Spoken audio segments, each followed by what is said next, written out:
నీ ప్రార్థనలో ఫర్గివ్నెస్ ఉండాలి. మా అపరాధస్తులు మేము క్షమించిన ప్రకారము మా అపరాధములు క్షమించు అంటే you forgive, then you are forgiven.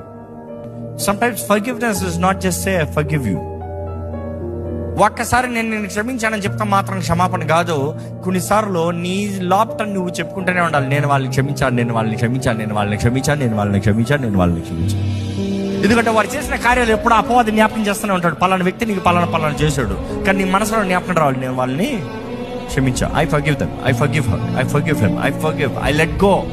In fact Yesu ప్రభు దగ్గర అడుగుతున్నారు శిష్యులు, ఎన్నిసార్లు క్షమించాలి మా సహోదరుని? క్షమిస్తూనే ఉండయా. నీ జీవితంలో మంచి కార్యం చేసేటప్పుడు ఎప్పుడు ఎవడో ఒకటి ఏడుస్తాడు. ఫర్గివ్. అనేకసార్లు ముఖమొహం తెలియని వాళ్ళు ఏడుస్తారు, పక్క వాళ్ళు ఇంకా ఎక్కువ ఏడుస్తారు, అందులో నీ ఇంటి వాళ్ళు ఏడుస్తారు జాగ్రత్త.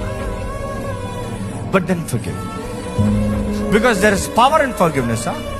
అందరు క్షమించలేరు. కొట్టేది అందరూ కొట్టచ్చు, తిట్టేది అందరు తిట్టచ్చు, క్షమించేది అందరు క్షమించలేదు.